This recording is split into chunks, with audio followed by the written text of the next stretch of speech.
नमस्कार दोस्तों, स्वागत है आप सभी का ईशा रिट्रीट सेंटर ऋषिकेश के 10 दिवसीय कैंप के चौथे दिन में। आज कैंप का चौथा दिन है और आज यहाँ पर शरीर की संपूर्ण सफाई का कार्यक्रम होना है। आज यहाँ पर शरीर की जो सफाई होनी है वो मुख्यतः 3 क्रियाओं के द्वारा की जाएगी।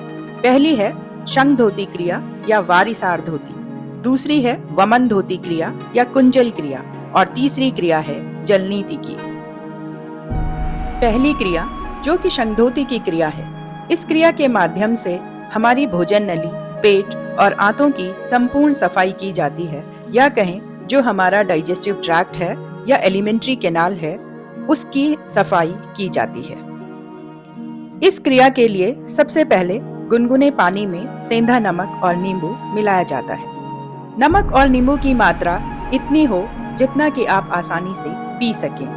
फिर 2 से 3 ग्लास इस पानी का सेवन करने के उपरांत 5 योगासन किए जाते हैं, जिसमें कि मुख्यतः ताड़ासन, त्रियक ताड़ासन, कटिचक्रासन, त्रियक भुजंग आसन और उदर आकर्षण आसन मुख्य रूप से किए जाते हैं। ये क्रिया तब तक करते रहना चाहिए जब तक कि आप जैसा पानी मुंह से पी रहे हैं उसी तरह का पानी आपके गुदा द्वार से न आने लग जाए।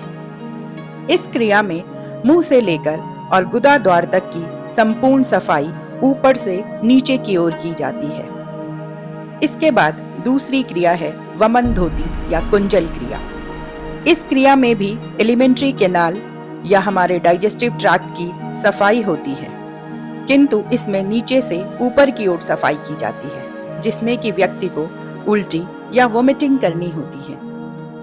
वमन धोती क्रिया के लिए गुनगुने या हल्के गर्म पानी में सेंधा नमक मिलाकर 4 ग्लास पानी एक साथ पिए जाते हैं और फिर वो चारों ग्लास पानी एक साथ उल्टी या वोमिटिंग करके निकाल दिए जाते हैं। इसके लिए चाहें तो मुंह में उंगली डालकर भी उल्टी की जा सकती है। वमन धोती क्रिया के उपरांत जो तीसरी क्रिया है वो है जलनीति की क्रिया, जिसमें कि हमारे नेसल ट्रैक्ट या हमारे नाक की सफाई की जाती है। ये क्रिया साइनस, सर्दी, खांसी, जुकाम, सरदर्द, माइग्रेन आदि बीमारियों में अत्यंत लाभकारी है। इस क्रिया के लिए भी कुंजल क्रिया की तरह ही गुनगुने पानी में कम मात्रा में सेंधा नमक मिलाया जाता है और उसके बाद इस जल को एक विशेष प्रकार के केतली नुमा लोटे में भरकर पहले दाहिनी नाक में इसको डाला जाता है और बाईं नाक से इसको बाहर निकाला जाता है और फिर इसी प्रकार इसको बाईं नाक में डालकर फिर दाहिनी नाक से बाहर निकाला जाता है। जलनीति की क्रिया करने के उपरांत हमें कपालभाति की क्रिया दोनों नाकों से कम 100 बार करनी होती है, ताकि अंदर कोई जल के कण न रह जाएं। अंदर रुके जल के कण शरीर में परेशानी पैदा कर सकते हैं, इसलिए कपालभाति की क्रिया के द्वारा इन जल कणों को बाहर निकाला जाता है।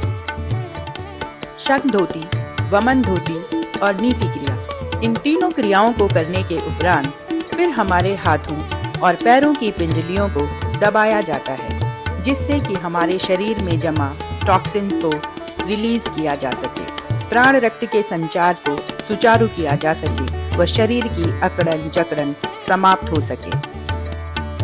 पिंजलियों को दबाने के बाद बॉडी स्ट्रेचिंग और बॉडी अलाइनमेंट की क्रिया को किया जाता है।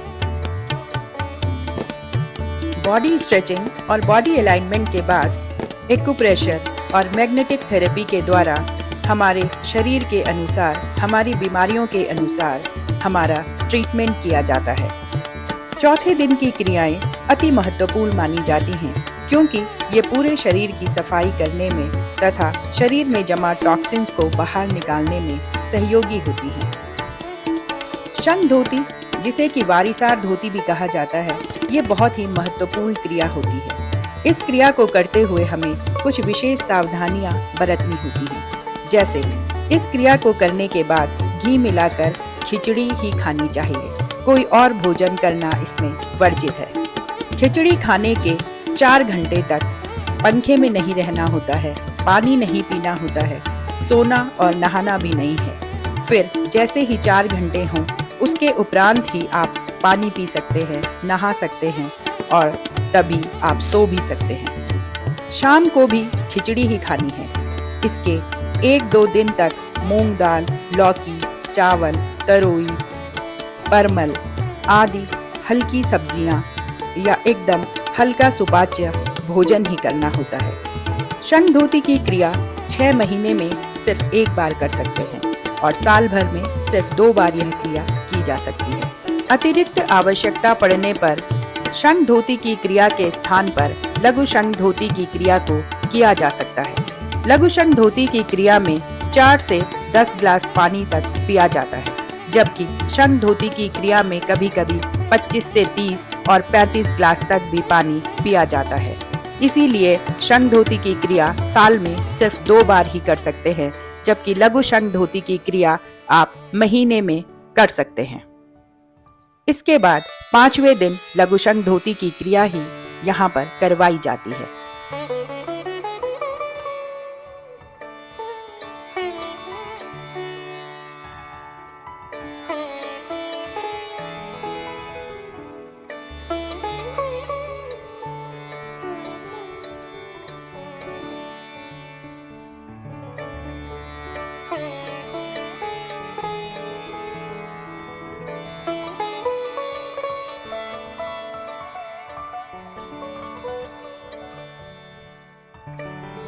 ओम तत्सत।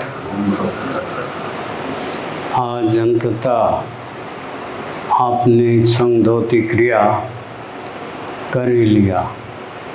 सुनने में बड़ा अटपटा लगता था कि कैसे होगा, और जब करने लगे तो आप सबका अच्छे ढंग से हो गया। ये क्रिया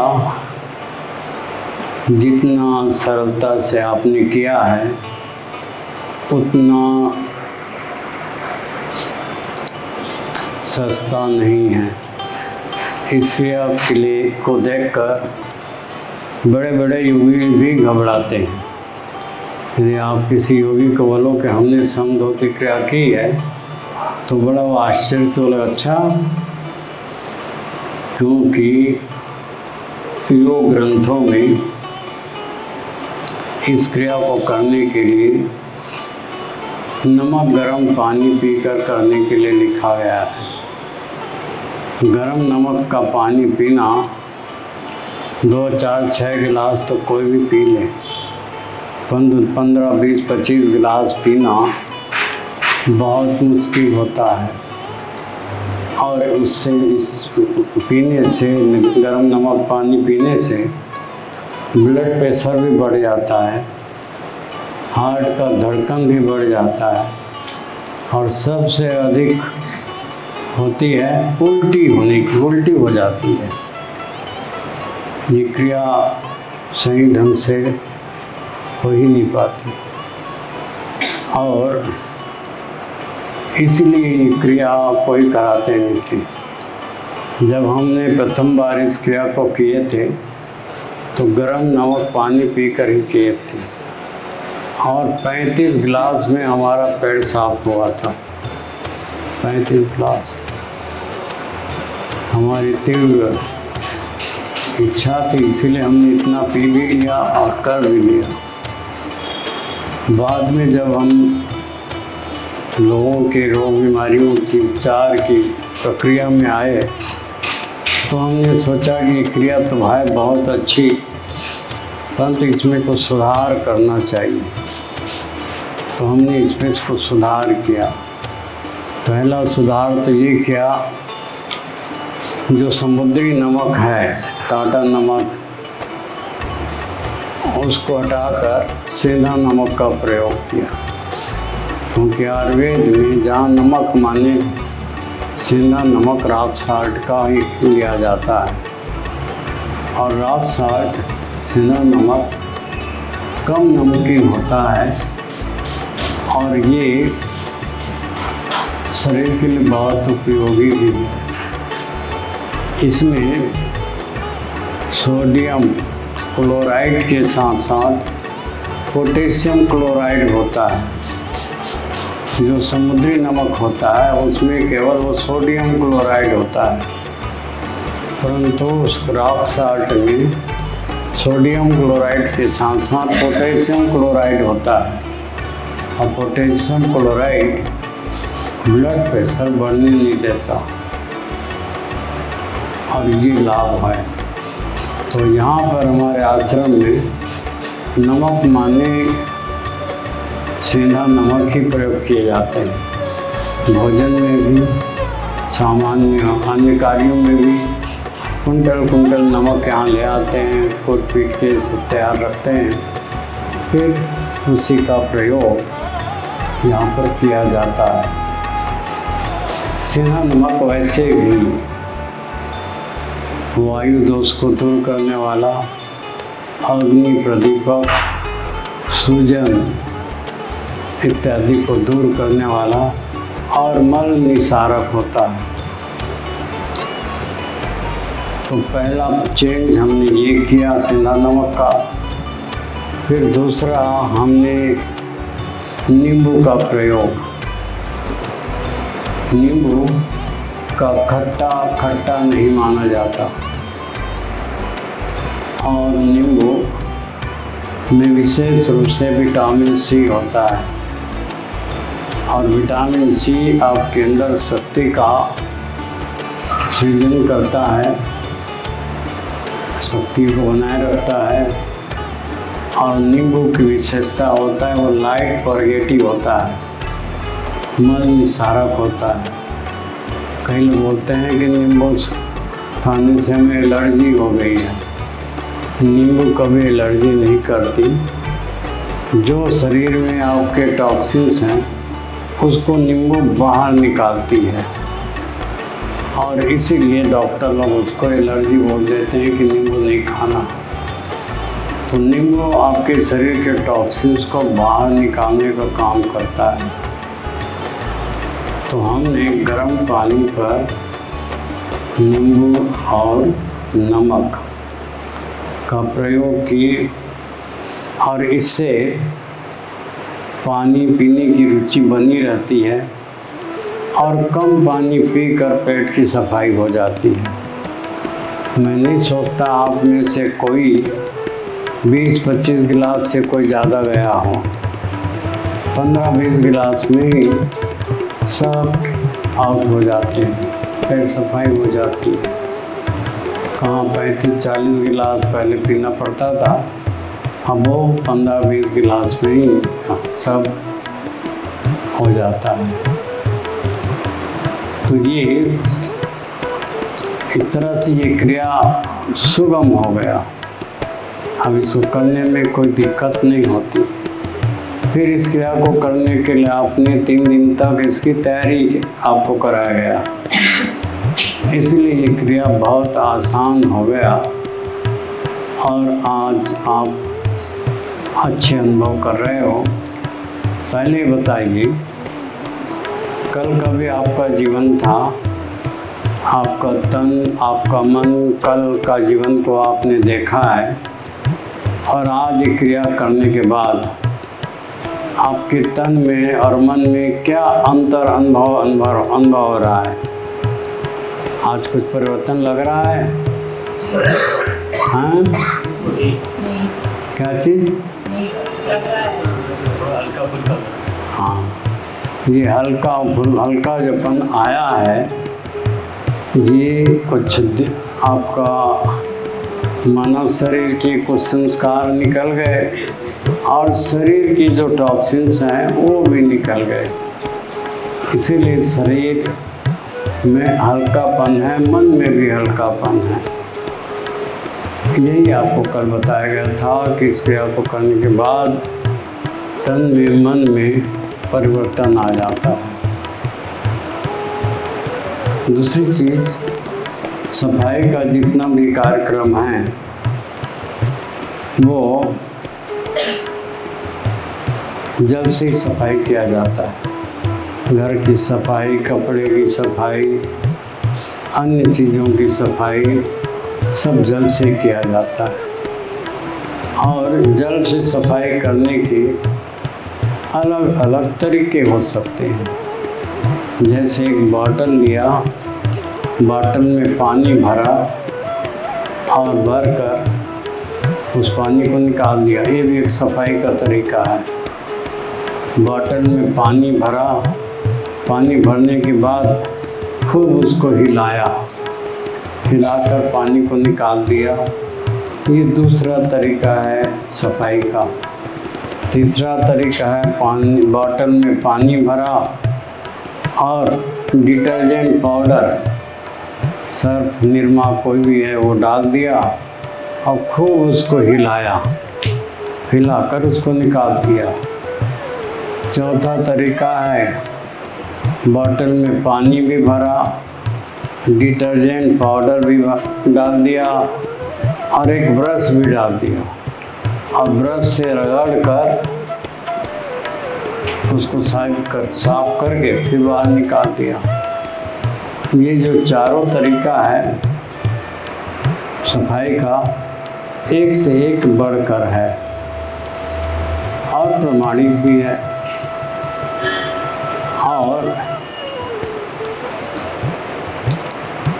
इसी सफाई की प्रक्रिया को यदि गर्म पानी से करो तो ज़्यादा अच्छा होगा कि कम अच्छा होगा? गर्म पानी से सफाई और बेटर होगा।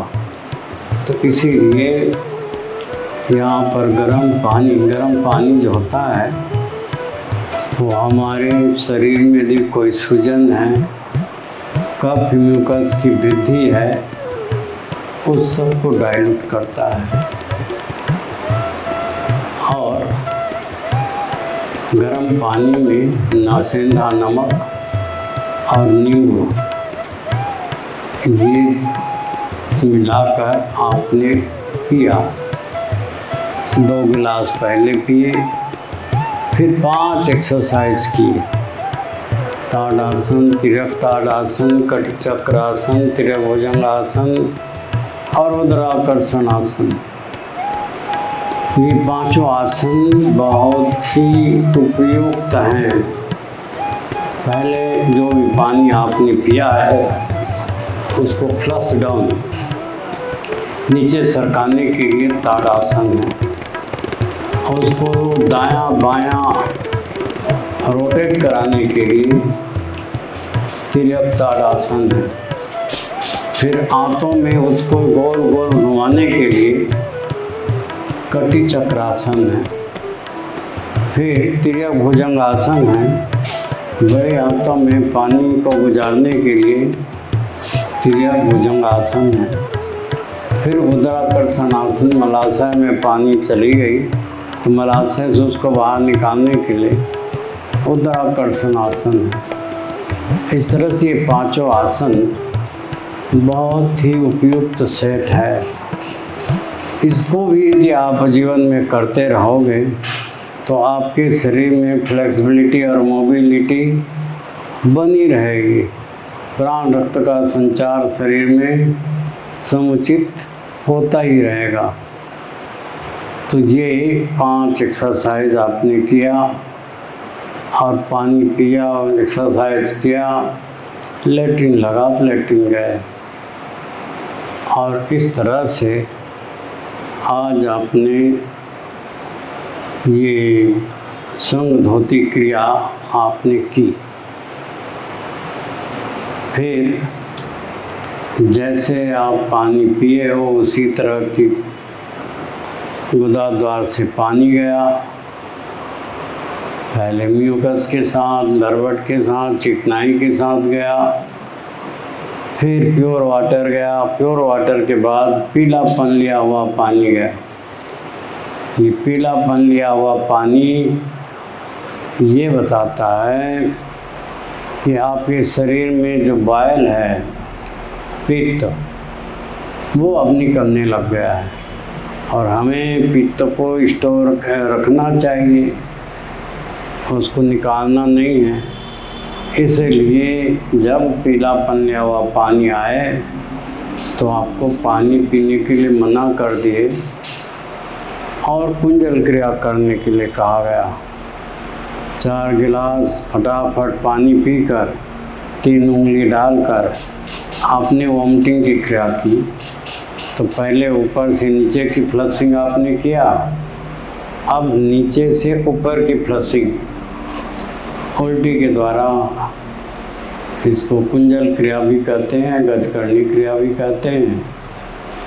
ओमटिंग की क्रिया आपने किया। फिर उसके बाद जल नेति का लोटा रखा है, उस लोटे से जल नेति की क्रिया की। एक नाक में डाला तो दूसरे नाक से पानी निकला, दूसरे नाक से डाला तो पहले नाक से पानी निकला।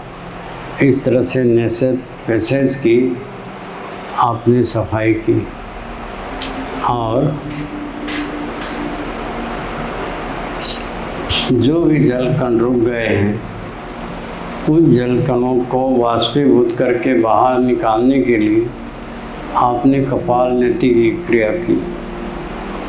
और इससे जो जल कण बीच में रुके हुए थे नासिका मार्ग में, वो भाप बन के बाहर निकल आए। यदि ये जल कण रहते तो इससे नाक में भारीपन, सर्दी जुकाम हो सकता था, सिर में भारीपन आ सकता था, और ज़्यादा गलती करते तो आपके लंग्स में फ्लूरोसी भी हो सकती थी। इन सब से बचाने के लिए आपको कपाल नेति की क्रिया 100 बार एक नाक से करने के लिए कहा गया। और इससे दिमाग में हल्कापन भी आ गया। फिर उसके बाद आप यहाँ पर लेटे तो आपकी मसल्स और नर्व्स का मैनिपुलेशन, अलाइनमेंट सेटिंग किया गया। आज थोड़ा बहुत दर्द आपको हुआ होगा, परंतु 1-2 दिन के बाद ये दर्द अपने आप गायब हो जाएगा, ख़त्म हो जाएगा। जब अंदर की सेटिंग प्रॉपर होगी तो ये दर्द गायब हो जाएगा। तो 1 दिन के बाद आपको दबाएंगे तो दर्द आपको होगा ही नहीं। तो ये आपकी अलाइनमेंट की सेटिंग होने के बाद फिर आपको वहाँ गए, आपकी नाभि की सेटिंग, नस नाड़ियों की सेटिंग की, क्योंकि आज आपके शरीर के टॉक्सिन्स काफ़ी कुछ निकल गए हैं। इसलिए नस नाड़ियों को अपने ओरिजिनल स्थान में लाना सब सहज हो जाता है। और इस तरह से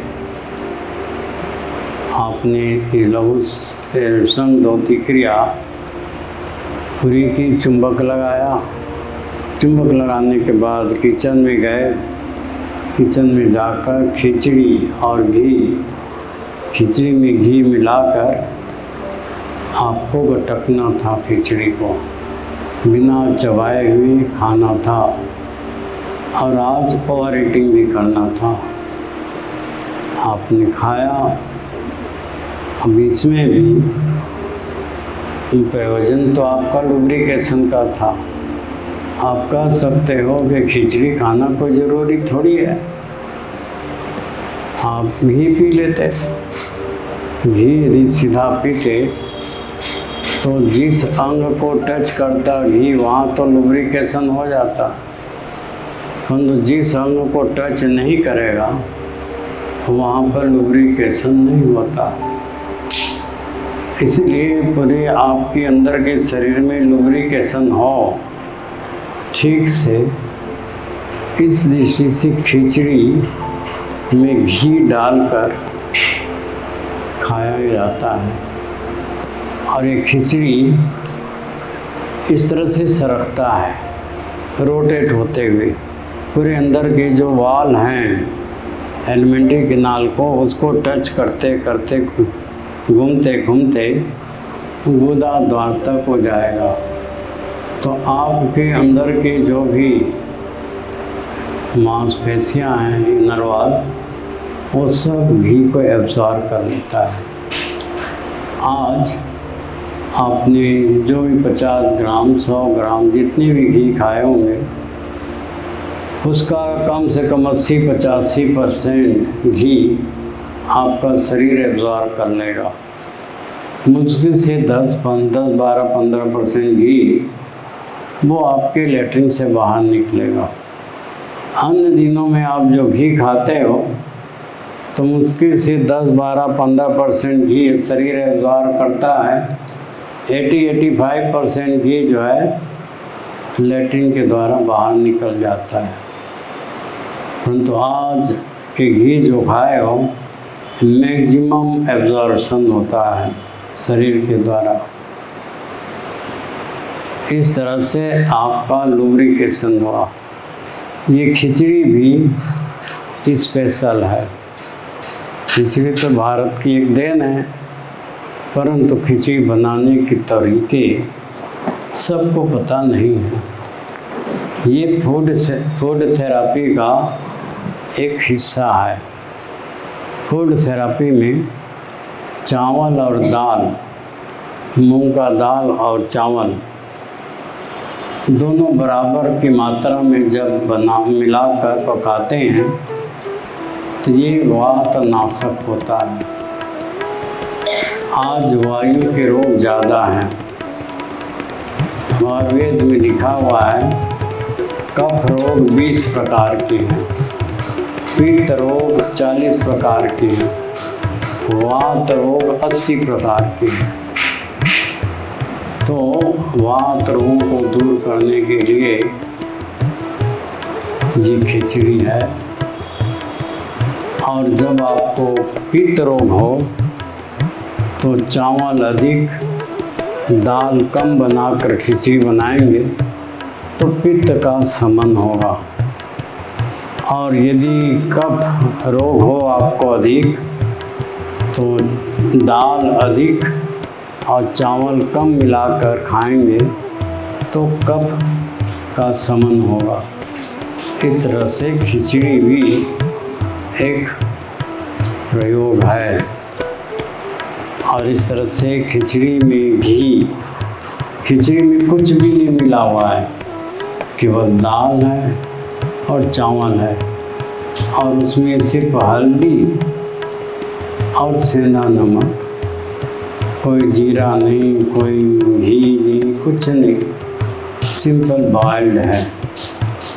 और घी जो है ऊपर से डालते हैं। घी डालकर पकाते नहीं। यदि घी डाल के पकाओगे तो खिचड़ी भारी हो जाएगा, हैवी हो जाएगा और लुब्रिकेशन भी आपका ठीक नहीं होगा। और लुब्रिकेशन के लिए घी को ऊपर, खिचड़ी के ऊपर सतह में रहेगा, तब आपका शरीर उसको एब्जॉर्ब करेगा, अवशोषित करेगा, एब्जॉर्ब करेगा। तो इसलिए घी ऊपर से डालकर आपको खाना होता है। और इस तरह से आपने लुब्रिकेशन की क्रिया की। खिचड़ी खाने के बाद आपको बोला गया कि आप पानी नहीं पीना, सोना नहीं। क्यों? पानी पीने के लिए क्यों मना कर दिया गया? सुबह से तो पानी पी रहे हो, गर्म पानी। यदि आप ठंडा पानी पियोगे, अभी तक सुबह से गर्म पानी पी रहे हो, एक्सरसाइज कर रहे हो, तो आपकी जो शरीर है वो थोड़ा सा टेम्परेचर अधिक हो गया है, वार्म हो गया है। आइए दरवाजा बंद कर रहे हो। हाँ, सौरभ जी आप इधर आके बैठते हैं। मैं ठीक हूँ। ठीक है। तो पानी पीने के लिए मना किया गया है। ठंडे पानी पियोगे, आपकी शरीर थोड़ा गर्म है तो आपके बदन में दर्द हो सकता है, सर्दी जुकाम भी आपको हो सकता है। इसलिए ठंडा पानी पीने से घी जम सकता है, कफ का प्रकोप बदन बढ़ सकता है। इसीलिए ठंडा पानी तो आपको पीने नहीं है।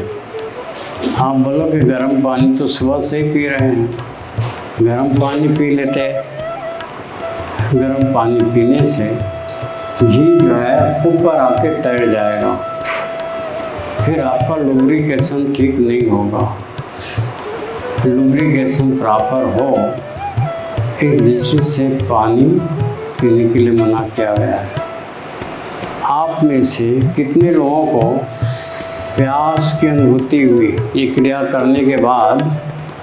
खिचड़ी खाने के पहले कितने लोगों को पानी पीने की इच्छा हुई है? कोई खिचड़ी खाने के बाद भी पहले भी खिचड़ी खाने के पहले नहीं हुई, पहले भी हुई, बाद में भी हुई। गला सूख रहा है। हाँ, ये गला इसीलिए सूख रहा था कि आपके जो लुब्रिकेंट पहले थे वो सब आज की क्रिया में पास आउट होकर पानी के साथ निकल गया, खुश्की हो गई, इसीलिए आपको प्यास जैसे लग रही थी। पानी तो पिए सुबह से, कोई और चीज़ तो खाए पिए नहीं, और तब भी से आपको खुश्की जो लग रही थी, पानी पीने की इच्छा हो रही थी। किन्हीं को होता है पीने की इच्छा, परंतु कितना भी आप पानी पियो प्यास ख़त्म नहीं होती।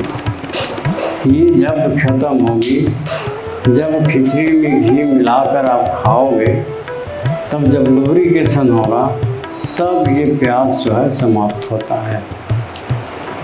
तो इस तरह से पानी पीने के लिए आपको मना किया गया। फिर दूसरा, आपको सोने के लिए मना किया गया। अरे सोने के लिए क्यों मना कर दिए? जब हम सो जाते हैं तो हमारे शरीर के अनेक ग्रंथियाँ, मांसपेशियाँ भी सो जाती हैं, और जब वो सो जाती हैं तो वो घी को एब्जॉर्ब नहीं कर पाते, एब्जॉर्प्शन नहीं होता, तो लुब्रिकेशन भी नहीं होगा। तो लुब्रिकेशन के लिए 4 घंटे तक सोना भी नहीं होता, ताकि आपकी लुब्रिकेशन सही तरीके से हो जाए। इस दृष्टि से 4 घंटे सोने के लिए मना किया गया है। अब इस क्रिया को आपने जो किया है, ये हठ योग में षट कर्म की क्रियाएं होती हैं। षट कर्म में आता है नेति, धोती, बस्ती, नौली, कपालभाति और त्राटक। ये हठ योग की 6 क्रियाएं हैं। नेति माने नासिका मार्ग की सफाई। आपने जब नेति किया, अब इसी को दुग्ध नेति, दुग्ध से करोगे तो दुग्ध नेति, तेल से करोगे तो तेल नेति, घृत से करोगे तो घृत नेति, सूत्र से करोगे तो सूत्र नेति। अलग अलग रोग बीमारियों के दृष्टि से अलग अलग नेति की क्रिया कराई जाती है। आयुर्वेद के मुताबिक से मस्तिष्क की कोई भी गड़बड़ी है, उसका इलाज नासिका के माध्यम से किया जाता है। मस्तिष्क का जो प्रवेश द्वार है वो नासिका है। तो मस्तिष्क की संबंधी कोई भी गड़बड़ी है, उसका उपचार नासिका के द्वारा, नस्य के द्वारा आप कर सकते हो। तो अलग अलग नेति की क्रियाओं के द्वारा आप अपने दिमाग की, आँख की, कान की इत्यादि परेशानियाँ हैं, उसको आप दूर कर सकते हो। फिर नेति के बाद आया धोती क्रिया।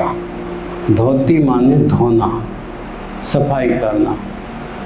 तो इसमें वारिसार धोती, पानी के द्वारा अंदर के शरीर की सफाई करने को वारिसार धोती बोलते हैं। और जब हवा से इसकी सफाई करते हैं तो वातसार धोती बोलते हैं। और जब कपड़े से सफाई करते हैं तो वस्त्र धोती की क्रिया बोलते हैं। और इसी में जब ऊपर की तरफ भी सफाई करते हैं तो वमन धोती या ओमटिंग की क्रिया। तो इस तरह में इसमें आपने किया वारिसार धोती और वमन धोती, ये दोनों का प्रयोग किए हैं। वारिसार धोती मुंह से लेकर गुदा द्वार पर्यंत ये 32 फीट का रास्ता है। जिसमें से आप भोजन करते हो गुजरती है। और ये नाली सीधी नाली नहीं है, ये टेढ़ी मेढ़ी है और इसमें कई वाल्व बने हुए हैं। उन वाल्वों से भोजन को गुजरना पड़ता है। और आज जो फास्ट फूड, जंक फूड, मैदे वाली चीज़ें, चिकनी चुपड़ी चीज़ें खाते हो, वो सब इसी रास्ते में कहीं कहीं जाकर चिपक जाते हैं, अटक जाते हैं। फिर वो सड़ता है, गैस बनता है, फिर एसिडिटी बनती है, ऐसी फिर आपकी तकलीफ होने लगती है। तो ये पूरी मार्ग की सफाई जल के द्वारा आपने किया है। इसको वारिसार धोती। तो वारिसार धोती से पूरी शरीर के कोई भी रोग बीमारी हैं सब कोई दूर करता है, क्योंकि आपके शरीर की टॉक्सिन्स को बाहर निकालता है। और टॉक्सिन्स निकलने से आपकी नस नाड़ियाँ फ्री हो जाती हैं। नस नाड़ियों में जो विजातीय तत्व हैं वही रुकावट पैदा करते हैं, अवरोध पैदा करते हैं, उसी से रोग बीमारियां होती हैं। तो टॉक्सिन्स को निकालने के लिए ये वारिसार धोती है। नीचे ऊपर से नीचे की फ्लशिंग। फिर आपने वमन धोती क्रिया की। वमन धोती अपर पार्ट ऑफ बॉडी में, छाती में बलगम या म्यूकस कफ वृद्धि हो जाए तो कुंजल क्रिया करने से कफ सब बाहर निकल जाता है। जब आपको सर्दी जुकाम हो तो तुरंत कुंजल क्रिया, उल्टी की क्रिया आप कर लीजिए। 50-60% तक आपको आराम तुरंत मिल जाएगा, क्योंकि जो शरीर आपकी निकालना चाहता है, जो कफ अधिक मात्रा में आपके शरीर में बन गया है, उसको बाहर निकालना चाहता है।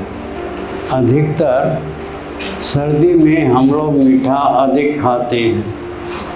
सबको प्रिय भी होता है, मीठा खाने की इच्छा होती है। तो सर्दी में कफ हमारे शरीर में जमा हो जाता है, और जैसे गर्मी आता है तो वो कफ बाहर निकलता है, तो हमें सर्दी जुकाम हो जाता है।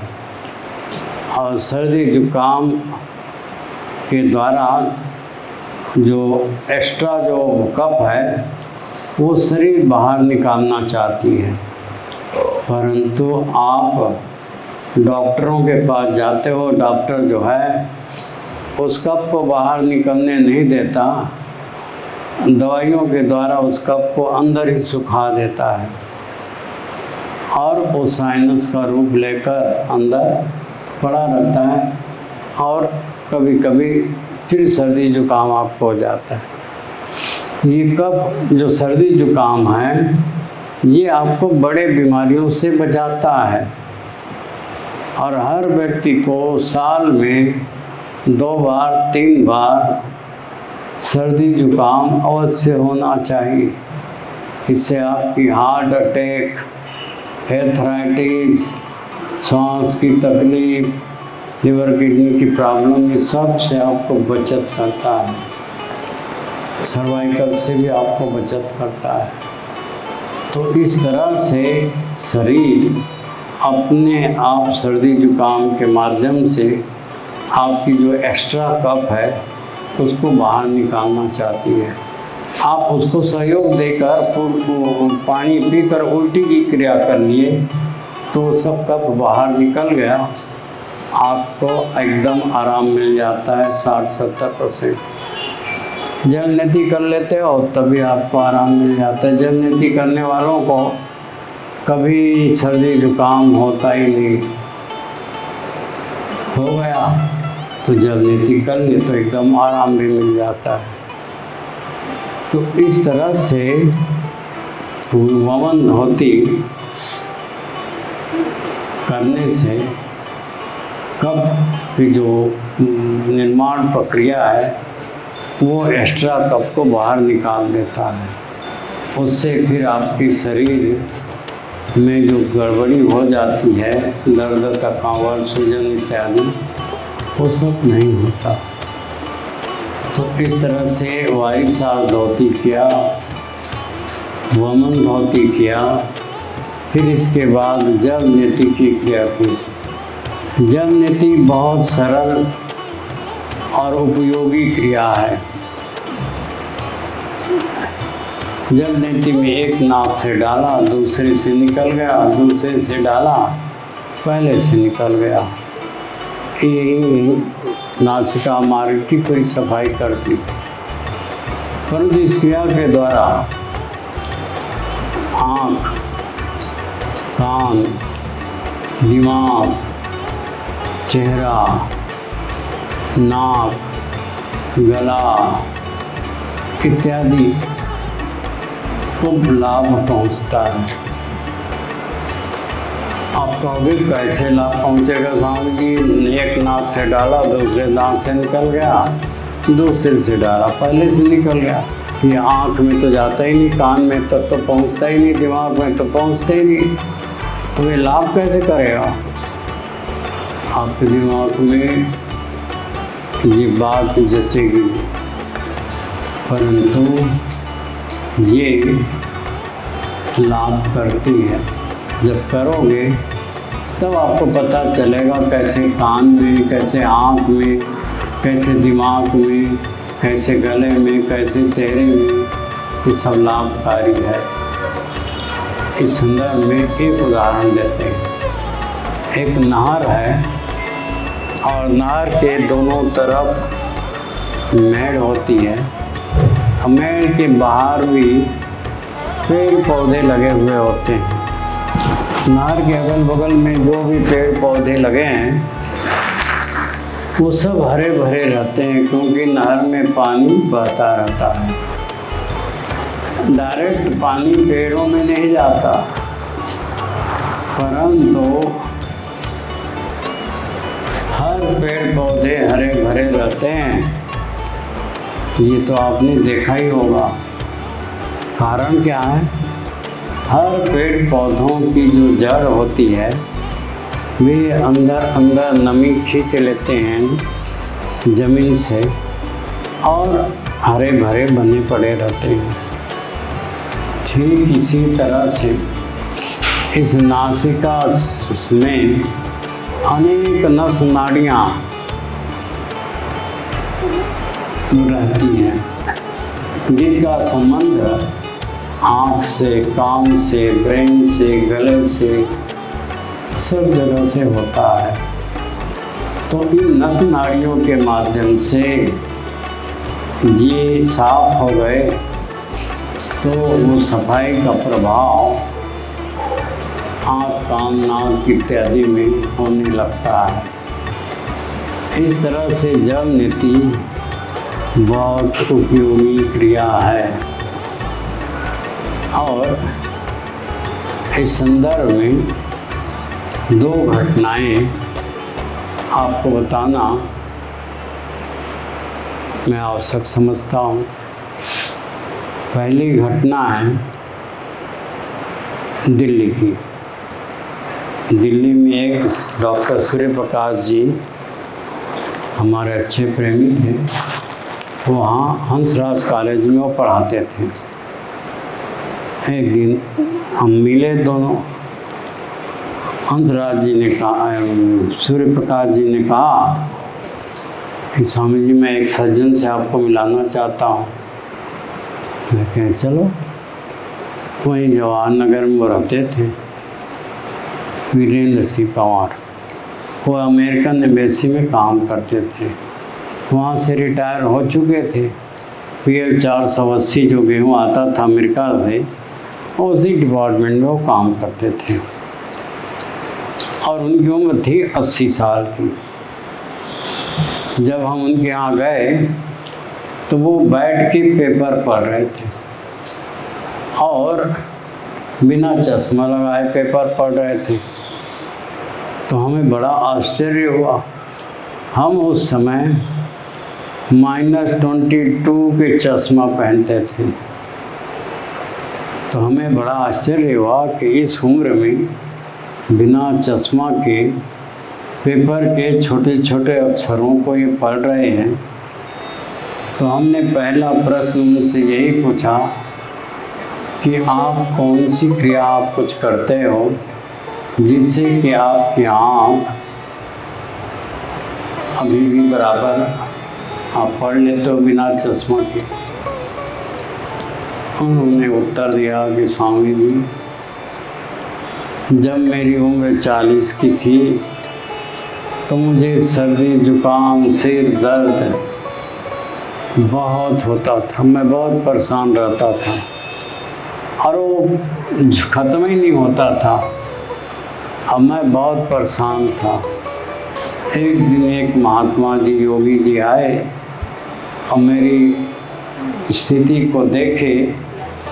उन्होंने कहा कि आप चुल्लू में पानी लेकर, ये है चुल्लू, हाथ को इस तरह से बनाकर इसमें पानी लेकर 2 चुल्लू एक नाक से 2 चुल्लू दूसरे नाक से पानी पी लिया करो।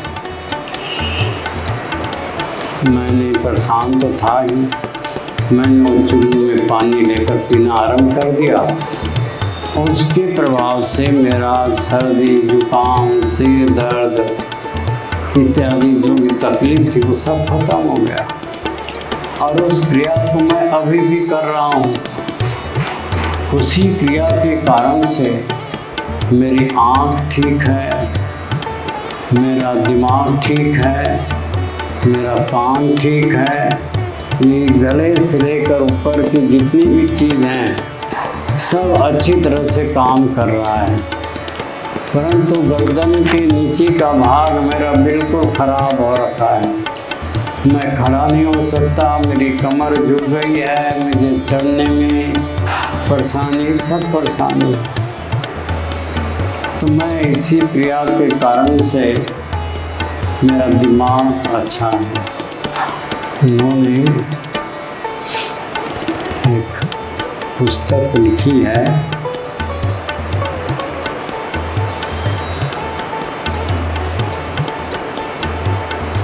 जीवात्मा या ऐसी कुछ, जिसकी भूमिका हमने भी लिखी है।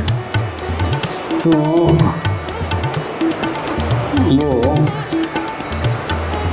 उनकी ये घटना हम लोगों के लिए मार्गदर्शन का काम कर रहा है।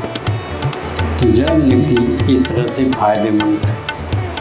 एक दूसरी घटना जो हमारे साथ हुई, जब हम कॉलेज में पढ़ते थे, परीक्षा दे के आते थे, तो दिमाग में ये घूमते रहता था इस प्रश्न का, अरे ये तो मैंने ऐसा लिख दिया, यहाँ तो मुझे ये लिखना चाहिए था, यहाँ तो मैंने गलत लिख दिया, यहाँ तो सही लिखा है। यही दिमाग में चलते रहता था और 4-4 घंटे 5-5 घंटे माइंड को फ्रेश करने में लगे रहते थे। और दूसरे दिन भी परीक्षा है तो परीक्षा तैयारी ज़्यादा नहीं कर पाते थे। पहले दिन के दिमाग में उल-जुलूल ये बातें स्ट्राइक करती रहती थी, वही घूम घूम के आती रहती थी और उससे हम परेशान रहते थे, पढ़ने का मूड नहीं होता था।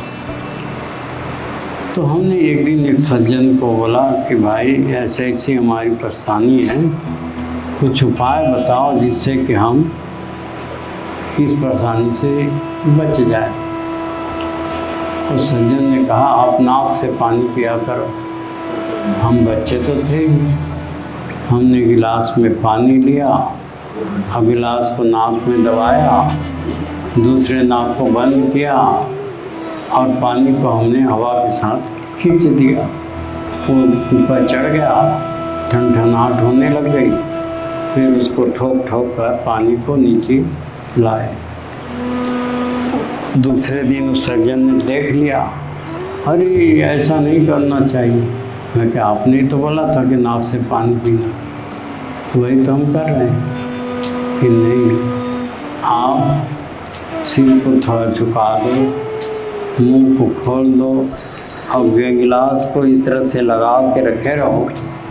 थोड़ी देर गिलास से पानी जो है नाक में जाएगा, नाक से दूसरे नाक से पानी गिरना आरंभ हो जाएगा।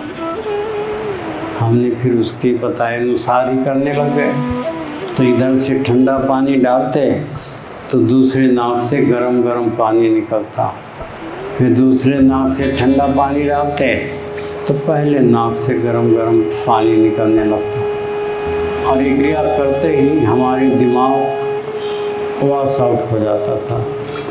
हम दूसरे दिन के लिए उतनी तैयारी करते थे जैसे पहले दिन के लिए किए थे। सब सांप, कुछ नहीं पता लगता था। माइंड फ्रेश करने का चक्कर ही समाप्त हो गया। तो इस तरह से जल नेति की क्रिया बहुत उपयोगी क्रिया है।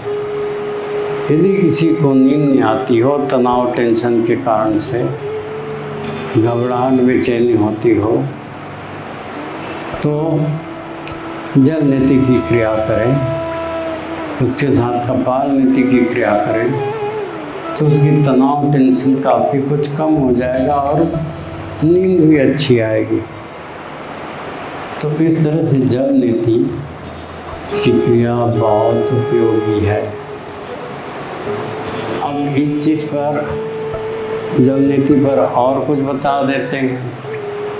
आजकल एलर्जी की बीमारी बहुत फैल गई है और एलर्जी की उन्हीं को होता है जो एलोपैथी दवाई खाते हैं। एलोपैथी की कृपा से एलर्जी की बीमारी होती है। वो कैसे कि जब आपको सर्दी जुकाम हुआ, आपने एंटीबायोटिक की गोली खाई, उसने कफ को आपके मेम्ब्रेन्स में, मसल्स में, नाड़ियों में सुखा दिया और वो जड़वत हो गए। आपने कहीं सुगंध या धुआं इत्यादि में गए, उसके कारण से वो मेम्ब्रेन एक्टिवेट हो जाता है। एक्टिवेट होते ही आपको छींके आना आराम हो जाता है। डॉक्टर के पास जाते हैं, डॉक्टर बोलता है आपको एलर्जी है, धूल धुआं सुगंध से बच के रहना, यहाँ नहीं जाना, यहाँ से बच के रहना, क्योंकि एलर्जी का उनके पास कोई इलाज है नहीं। तो जो भी एलर्जी हो, आप पहले सप्ताह, जैसे आज आपने गर्म पानी में नमक डाला हुआ पानी में जल नेति की क्रिया की, इसी तरह से आप जल नेति करो। दूसरे सप्ताह नमक को हटा दो, केवल गर्म पानी से करो। फिर तीसरे सप्ताह ठंडा मरा पानी में नमक डाल के करो। चौथे सप्ताह ठंडा मरा पानी में बिना नमक डाले करो।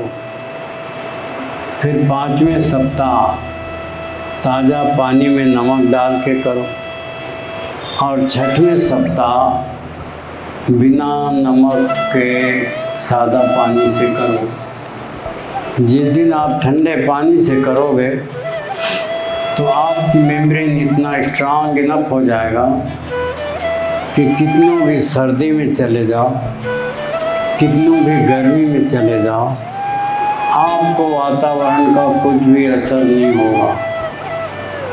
एक्सट्रीम कोल्ड या एक्सट्रीम हॉट में जाने से आपको सर्दी जुकाम बुखार कुछ न कुछ हो जाता है, वो आपको नहीं होगा, क्योंकि आपकी मेम्ब्रेन इतनी स्ट्रांग है।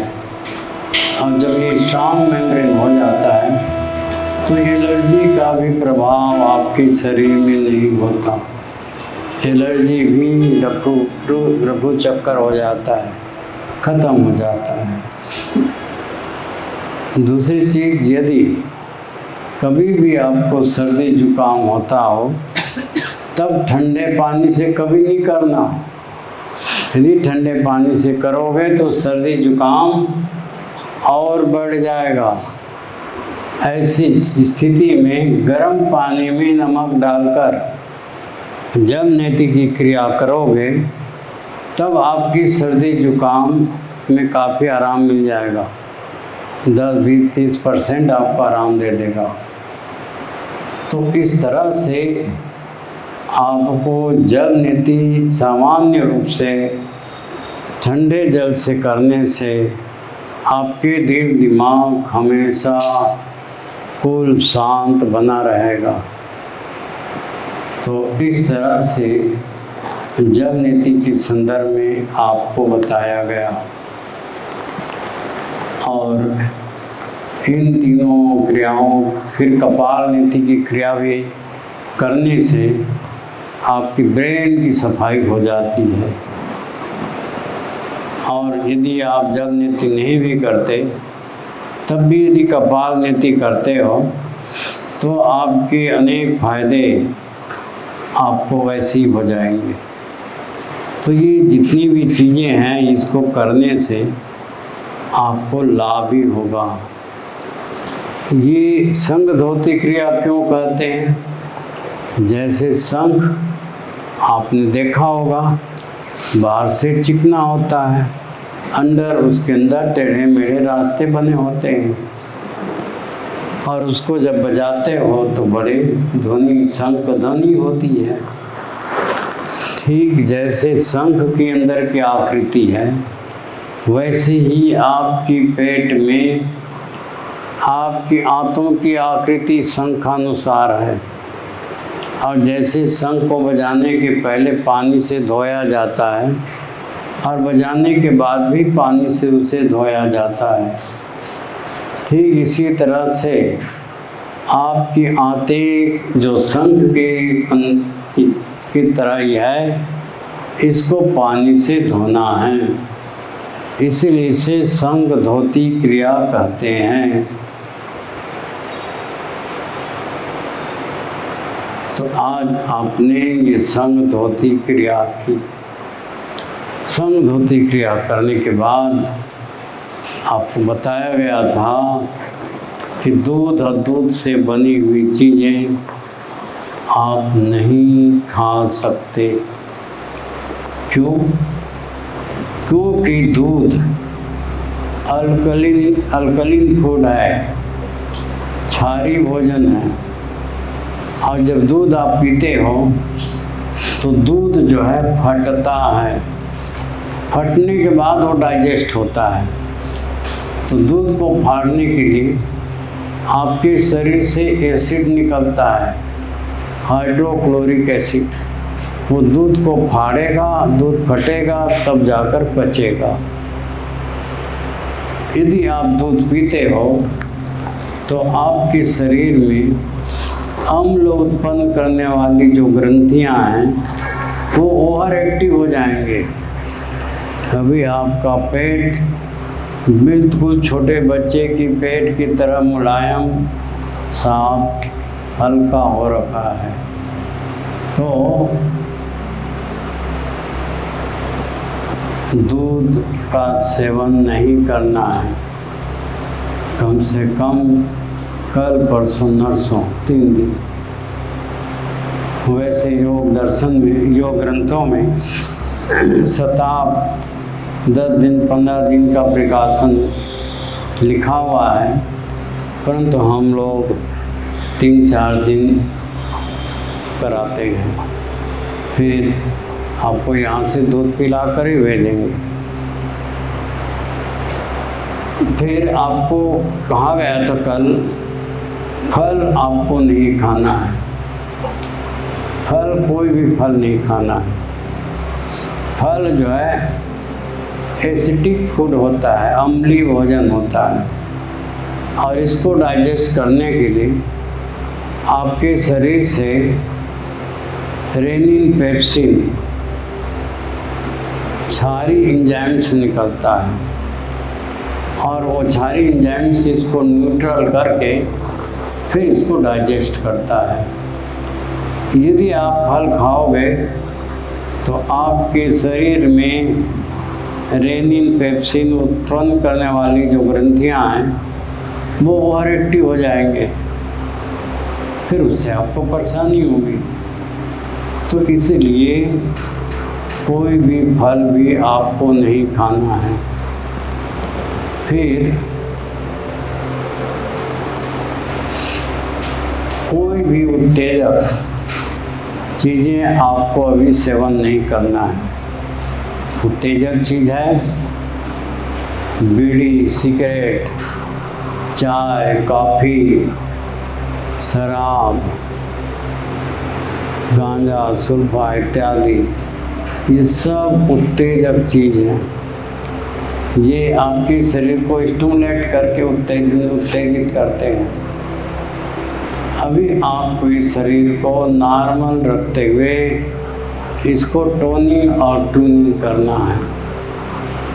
जब टोनिंग और ट्यूनिंग हो जाएगा, स्ट्रांग अंदर की चीज़ हो जाएंगे, फिर आप कुछ भी खाओगे पियोगे सब हजम हो जाएगा।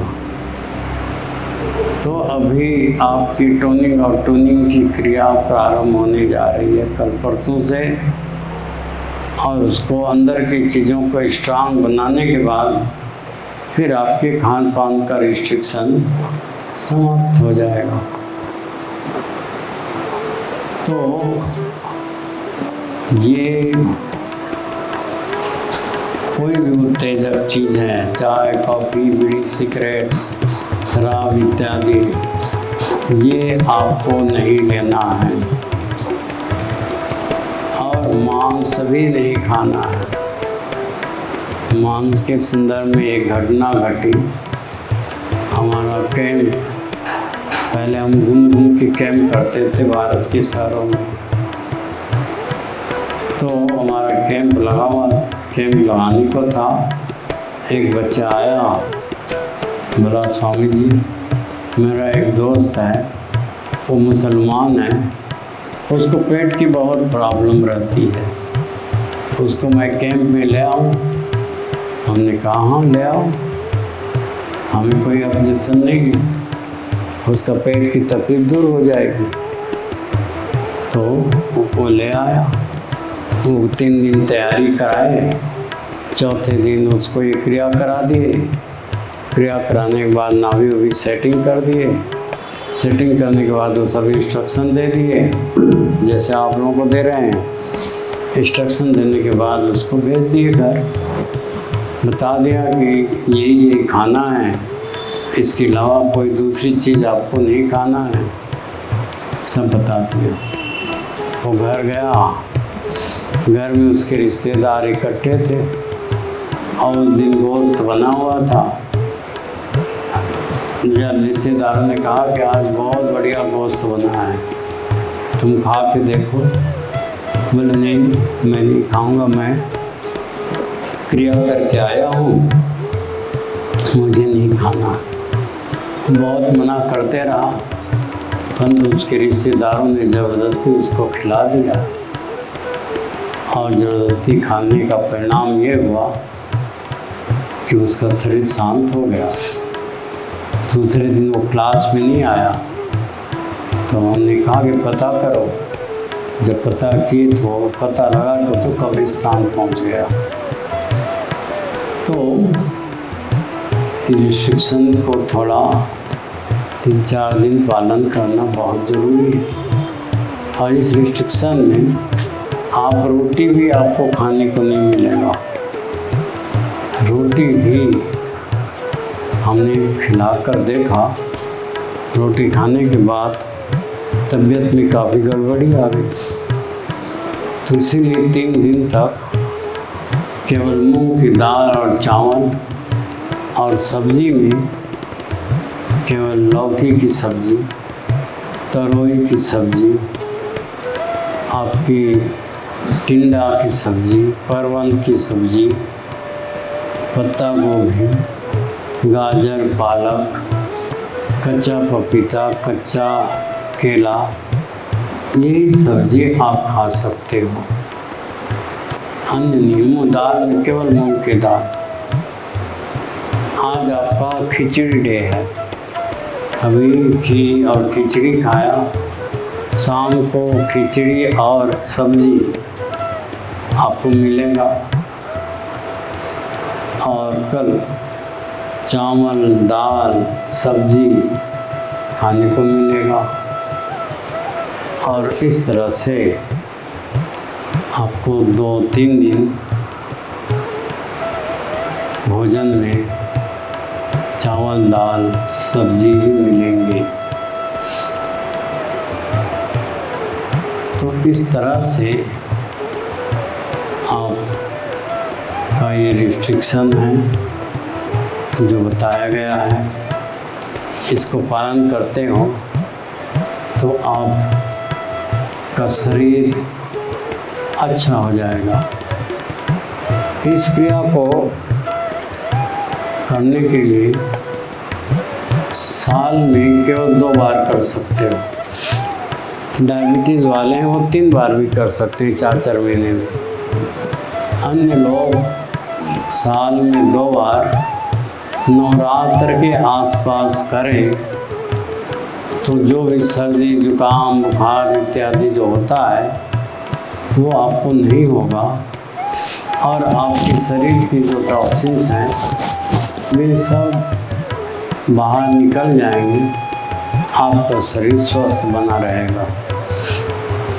इसलिए नवरात्र के समय व्रत उपवास रखने का यही मकसद है कि आपके अंदर वात पित्त कफ का जो एक असंतुलन है उसको संतुलित रखने का, व्रत उपवास रखकर फलाहार खाकर उसको बैलेंस करने का।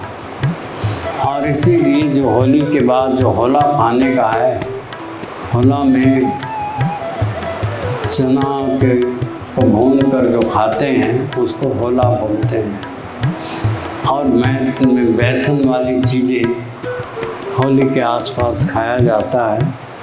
बेसन जो है कफ को अवशोषित करके लेट्रिन से बाहर निकाल देता है।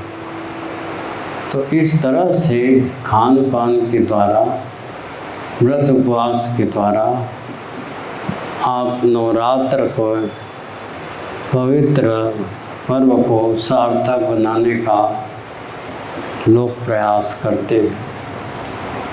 इसके पीछे आपकी शारीरिक स्वास्थ्य है। अब आज आप बहुत खुश होंगे क्योंकि इतनी ज़िंदगी में अभी तक आपने आंतरिक शरीर की सफाई नहीं की है। आज प्रथम बार आपने आंतरिक शरीर की सफाई का कार्यक्रम किया और एक अच्छा अनुभव आपको हो रहा है। परंतु आपकी शरीर की अभी पूरी आंतरिक सफाई नहीं हुई है। मेन ट्रैक की तो सफाई आपने कर लिया, मुंह से लेकर गुदा द्वार पर्यंत ये मेन ट्रैक है और इसकी सफाई आपने कर लिया। परंतु मेन ट्रैक से जो साइड में नस नाड़ियाँ जाती हैं उस ट्रैक के मल अब सर्कुलेट होकर मेन ट्रैक में आ जाएंगे। कल सुबह आपके शरीर में एक अनइजीनेस असुविधा आपको होगी, कहीं दर्द होगा, कहीं अकलन होगा, कुछ न कुछ होगा। तो ये टॉक्सिन सर्कुलेट होकर सिस्टम में आएंगे, फिर इसको हमें सफाई करना होगा। इसके लिए कल आपको लघु संधोती क्रिया कराई जाएगी। लघु संधोती क्रिया क्या है? 2 गिलास पानी पीना नमक नींबू का, फिर 5 आसन करना, फिर 1 गिलास पानी पीना, फिर आसन करना, फिर 1 गिलास पानी, फिर आसन। इस तरह से 6 गिलास, ज़्यादा 8 गिलास तक जाना है। और इसमें आपको 1 या 2 लेट्रिन आ जानी चाहिए ताकि डेली की डेली आपकी फ्लशिंग होती रहे, मन रुकने ना पाए। तो इसको लघु संधोती क्रिया बोलते हैं। इसमें पानी पी कर ही आप पेट सफाई कर सकते हो, चाहो तो कुंजल क्रिया भी कर सकते हो, नीति क्रिया भी कर सकते हो। तो ये 3 दिन आपको यहाँ कराई जाएगी, ये लघु संधोती क्रिया। और लघु संधोती क्रिया में कोई रिस्ट्रिक्शन नहीं है खान पान का। सामान्य दाल चावल रोटी सब्जी खाते हुए इस क्रिया को आप कर सकते हो और किसी को भी करा सकते हो। बड़ी क्रिया आप किसी को कराना नहीं। यदि भाव आवेश में आकर किसी को बोले चलो मैं तुझे संधोती क्रिया कराता हूँ, तुम्हारी कब्ज पेट गैस सब ठीक हो जाएगा, आप कराने लग गए, उसने 8 10 12 गिलास पानी भी पी लिया और उसको लेट्रिन नहीं हुआ, अब उसका तबीयत खराब हो गया, आप भी परेशान, वो भी परेशान बदन में। वो यहाँ पर एक्सरसाइज करोगे 15-20 मिनट में सब गायब हो जाएगा। जो टॉक्सिन साइड ट्रैक से मेन ट्रैक में आएगा उसके कारण से कुछ अनइजीनेस अनकम्फर्टेबल आप महसूस करोगे, तो एक्सरसाइज के द्वारा ही वो ठीक हो जाएगा। तो कल किसी भी हालत में आपको यहाँ पर आना है और 15-20 मिनट आधा घंटा में ही आपका शरीर नॉर्मल हो जाएगा। जो भी तकलीफ है बिना दवाई के अपने आप ठीक हो जाएगा। फिर उसके बाद लघु संधोती क्रिया करोगे, फिर यहाँ पे अलाइनमेंट की सेटिंग, फिर वहाँ पर नाभि की सेटिंग फिर से की जाएगी। एक चीज़ और आप लोग देखते होंगे, आपकी दर्द धीरे धीरे अब कम होती जाएगी। 3-4 दिनों में आपके शरीर में दर्द ही नहीं रहेगा, क्योंकि टॉक्सिन्स निकल जाएंगे, तो नस नाड़ियाँ ठीक से काम प्राण की संचार करने लग जाएगा, फिर आपको दर्द नहीं होगा। यदि कहीं दर्द होता है तो ज़रूर आप ट्रीटमेंट के समय बताना कि मुझे यहाँ पर दर्द होता है या तकलीफ होती है, तो उसको ठीक किया जाएगा। तो इस तरह से अभी आपके पास आज 24 तारीख हो गया, 25, 26, 27 और 28 ये 4 दिन हैं और इसी में सब चीज़ें आपको सीखनी है और आपके शरीर को ठीक लाइन में लाना भी है। जी अभी भी शरीर में एक जगह मशीन लगाते हैं दर्द आपको नहीं होता, एक जगह लगाते हैं तो वहाँ पर कुछ दर्द होता है। तो जहाँ दर्द होता है वहीं पर प्रॉब्लम है, जहाँ दर्द नहीं होता वो बिल्कुल ठीक हो गया है, ये समझना।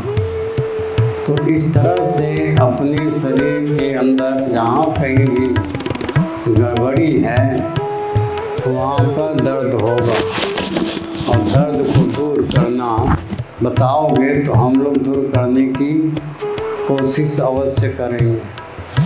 तो इस तरह से अब आपकी शरीर का उपचार इन 3-4 दिनों में करना है और अंतिम 2 दिन 27 और 28 तारीख आप जो जो तकलीफ बताओगे उन्हीं का इलाज किया जाएगा। परसों तक आपकी शरीर की तैयारी हो रही है, कल भी शरीर की तैयारी करेंगे। परसों आपकी नाक में दवाई डालकर आपके अंदर के जमे हुए कचरे को एक बार बाहर निकालेंगे और उससे जो भी कचरा आपके शरीर में है वो सब बाहर निकलेगा। और ये दवाई बहुत महत्वपूर्ण है। कोई भी आप क्रिया करोगे, कुंजल करोगे, नीति करोगे, वो ये जो कफ है म्यूकस अंदर चिपके पड़े हुए हैं नस नाड़ियों में, वो नहीं निकलते, उसको ही दवाई निकालेंगे। और उसके बाद और आप हल्के फुल्के अच्छा अनुभव करोगे। पहले थोड़ी परेशानी होती है दवाई से, परंतु बाद में बहुत आराम मिलता है। तो इस तरह से परसों तक माने 25-26 तक तो आपकी तैयारी में लगता है। 27 और 28, 29 ये 2 दिन आपका